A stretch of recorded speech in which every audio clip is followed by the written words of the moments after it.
Y'a tout le monde, c'est Fufu. Aujourd'hui, on se retrouve pour un nouveau jeu que j'ai envie de vous présenter, qui est Bungo Stray Dogs. Alors, faut savoir que ce jeu, j'ai une petite affection, en quelque sorte. Bon, j'ai vu l'animé il y a quelques mois, certes, donc forcément, ça m'a peut-être donné un peu, en quelque sorte, envie d'y jouer, mais c'est surtout que j'ai très peu de temps aujourd'hui de jouer, voilà. J'ai de moins en moins de temps. Et c'est vrai que quand je suis au lycée, enfin du coup je suis en BTS, mais entre les pauses, etc., bah, c'est vraiment un petit jeu qui est assez facile d'accès, où on peut jouer facilement sans trop de problèmes. En fait, on peut quitter à n'importe quel moment, on peut lancer une petite partie comme ça random, ça gêne pas du tout, et c'est assez rapide, donc ça c'est vraiment cool. Donc je vais vous le présenter. Donc, on se retrouve donc sur le menu de notre ami Bungo Stray Dogs. Donc là on a un personnage SSR que j'ai eu mon tout premier tout simplement, qui est pas très ouf, qui réduit par exemple les dégâts de 40%, c'est pas trop mal, mais c'est pas le plus fort que j'ai actuellement. Elle qui est sortie très récemment, que j'ai pull très dernièrement. Et celui-là que j'ai oublié, j'ai un peu oublié les noms, hein, faudra pas m'en vouloir, mais lui qui est totalement pété, je trouve, mais il faudrait que je vous explique par la suite. Alors, on va faire un petit tour tout basique déjà. Ici on a les cadeaux, voilà. C'est ici que vous allez ramasser de la nourriture pour activer vos persos, des stones pour invoquer, enfin plein de trucs.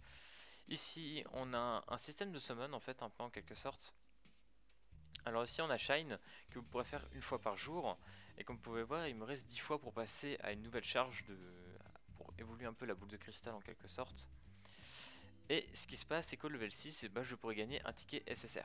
Voilà, il y a déjà quelques moyens de pouvoir se faire des SSR dans le jeu, qui est plutôt assez intéressant. Même si pour le coup celui-là prend pas mal de temps, et mettre 5 stones pour up ce truc là ne vaut absolument pas le coup, donc je ne vous le conseille pas. Stocker plutôt pour autre chose. Ensuite on a bon, l'appartement, on va dire en quelque sorte. Vous pourrez ramasser quelques objets, des cadeaux, etc. Donc là par exemple, voilà, là je gagne des points, je peux gagner des items, enfin je peux gagner un paquet de trucs. Voilà, pencil, des fois je vais gagner, voilà, de la nourriture, donc une crêpe qui va me permettre d'XP. Enfin bref, des gold aussi. Mais bon, ça c'est pas le plus important. Voilà, je vous ai présenté un peu la base ici. Là on a le calendrier. Ah non, ok, donc ça c'est plutôt pour dire ce que j'ai fait. Très bien, je croyais que c'était le calendrier qui vous dit voilà ce que vous avez fait aujourd'hui. Donc à savoir que quand vous allez commencer le jeu, vous avez une semaine. Au bout d'une semaine, vous pourrez avoir un SSR, donc ça c'est plutôt cool. Re tout le monde, excusez-moi, j'ai dû faire une petite ellipse à pause repas, enfin bref, on s'en fout. Alors du coup, on va continuer ce qu'on regardait. Je vous ai fait du coup le petit imprévu, qu'est-ce que je dis? Les petits menus du dessus, et maintenant on va voir les petits menus du bas, donc le petit home, donc la classique, on se retrouve ici. On a ensuite le mode quest, on va retrouver le battle, qui est à mon avis rattaché au story. Ça j'ai pas trop compris, le story en fait c'est un peu le battle en quelque sorte, le main.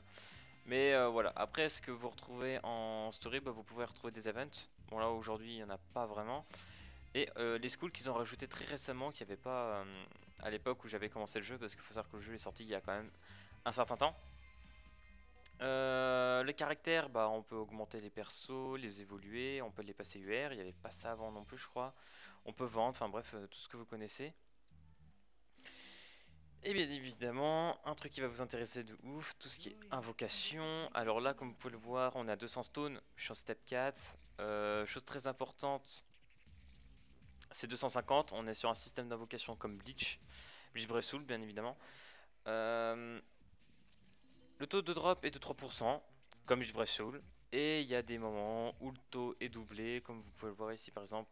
Le taux est doublé. Par contre, on a des SSR garantis qui sont très bien. Là-dessus que j'ai eu un très très bon perso d'ailleurs. Très bon perso sur la garantie, j'étais très très content.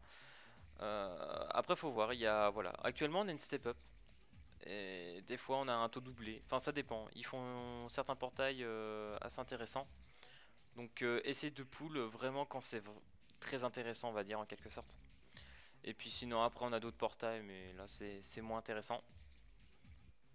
Même si pour certains ça peut valoir le coup. On a le shop. Voilà, on peut acheter des stones, augmenter les stats de cartes en gros, avoir plus de slots. On peut acheter voilà, des ramen SR, on peut acheter des tickets, enfin, on peut acheter pas mal de choses aussi avec les beaux game points. Qu'on gagne pas beaucoup actuellement, je suis qu'à 6 points, je ne gagne pas tant que ça. Et les menus, tout pour transférer votre compte, etc. Enfin plein de trucs dans le genre.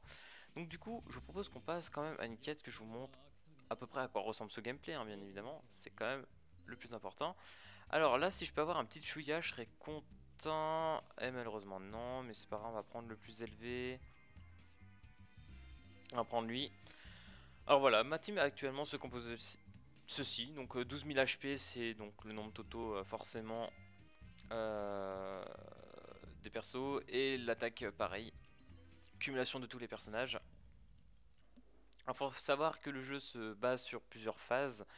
Qu'on retrouve un peu un gameplay, je trouve un peu à la Dokkan Battle. Voilà. Parce qu'on a un système de boules. Et comme vous pouvez le voir, il y a des couleurs sur ces boules. Donc le vert par exemple va donner des stats à l'allié que j'ai pris. Le jaune va donner des stats à mon personnage. Et les bleus pour mes deux autres persos. Alors faut savoir que c'est sur un cumul de nombre d'attaques. Donc là par exemple vous voyez que je suis à x1, x1, x1. C'est à dire que avec mon personnage je vais attaquer x1 mon attaque de base. Donc là c'est chouette. Et on peut monter jusqu'à un maximum de 3 fois. Donc on peut augmenter notre attaque jusqu'à 3 fois plus.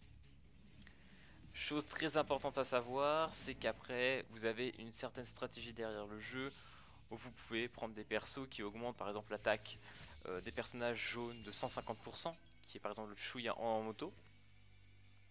Et lui qui me permet, comme vous pouvez le voir, petite spé, voilà, je vous montre un petit peu tout ce qu'on peut avoir. Voilà, de mettre tout en jaune en fait. Et là je vais monter à 3 fois et vous allez voir la pêche qu'il va mettre. Seul bémol, c'est que si j'ai pas une team monotype, il n'y a que lui qui va attaquer, voilà. Les autres n'ont rien du tout. Donc il n'y a que lui qui va pouvoir taper, donc il a dû taper un petit coup. Bon là pour le coup c'était pas très intéressant. Oh la vache. Il attaque 12 fois, damage 11 000. Ouhou. Beatdown qui va permettre de cumuler, de faire en gros une attaque combinée avec tous les personnages et de faire durer la boule plus longtemps dans le temps, voilà. Synchronisation 100%. Donc chacun va attaquer, puis on va faire une petite attaque groupée. Voilà. Et là normalement, tout le monde meurt. Et on va passer à la Battle 3. Alors c'est un jeu tout con, mais vraiment c'est tout con. Et quand t'es au lycée, que t'as pas beaucoup de temps, que t'as envie de t'amuser, jouer à un petit jeu random, et bah c'est une très belle initiative. Voilà, je trouve c'est un petit jeu sympa. Tu joues boule, voilà. Et ce qui est bien, c'est que tu peux te concentrer à faire autre chose en même temps. Tu peux parler avec les gens et tout. Et ça demande pas non plus grande concentration. Tu balances ta boule, tu casses des briques, etc. Et t'es content. Bon là je parle en mode casse-briques, mais mais vous m'avez compris. Alors attendez, elle fait quoi déjà elle? Non. Ah ouais.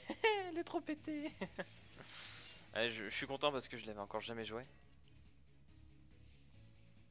Mais du coup voilà, c'était surtout pour vous montrer en quelque sorte le jeu. Hop, je pense qu'on va le finir sur ce tour là. Yes. Impeccable. 3 fois sur mes deux persos, ça va douiller. Là par exemple, il fallait encore 7 tours pour récupérer ma spé. Mais l'avantage c'est que les spé on peut les claquer dès le début, dès le tour 1 on les a. Et ça c'est cool. Après c'est à vous de trouver le bon moment pour les claquer. Mais bon moi je claque pas mal pour m'amuser. A savoir qu'on gagne comme vous pouvez le voir 5 stones par mission. Donc ça monte assez vite. Et des fois watch la petite story que je vous conseille de faire qui vous fait gagner une stone en plus. Donc c'est comme si on se faisait 6 stones quasiment. En vrai, pouvoir pull sur ce jeu et faire des multi-invocations. Si vous jouez assez régulièrement dans la journée, vous essayez de faire voilà, un full stamina, ça vous prend par exemple une petite demi-heure. Vous pouvez faire une multi en fin de journée, hein, clairement, il n'y a pas de souci, même voire deux. Ça va assez vite. Donc voilà les gars, c'était une petite présentation de Bungo Stray Dogs. Je voulais vraiment vous présenter ce petit jeu. Je savais pas trop quoi faire actuellement. Je me suis dit ça peut être sympa de leur présenter ce jeu là qui fonctionne pas mal au Japon sur le coop. Il est plutôt bien très bien noté. Un peu moins chez nous. Sur Play Store on bat à peine les 100 000 un peu plus de 100 000 téléchargements, donc c'est pas non plus incroyable. Mais franchement, sur le jeu, il y a vraiment moyen de se décontracter, de jouer posé le midi, etc. Ce que je retrouve pas vraiment le besoin, par exemple sur mes autres jeux comme Hunter x Hunter, One Piece Bounty Rush, je ne peux y jouer qu'à la maison. Dokkan, voilà, jouer comme ça dans la journée, ça me plaît pas plus que ça. Et voilà, il y a des jeux en fait, je préfère me faire carrément une session en quelque sorte, genre jouer quelques heures. Alors que ce jeu-là, j'aime bien y jouer à n'importe quel moment de la journée. À n'importe quel moment, je me dis tiens, une petite mission de Bogus Stray Dogs et puis on verra, puis on cumule les stones jusqu'à un step up comme actuellement ou un prochain portail encore plus pété et intéressant. Donc voilà. En tout cas les gars, j'espère que cette vidéo vous aura plu et puis moi je vous dis à plus à la prochaine vidéo. Peace tout le monde.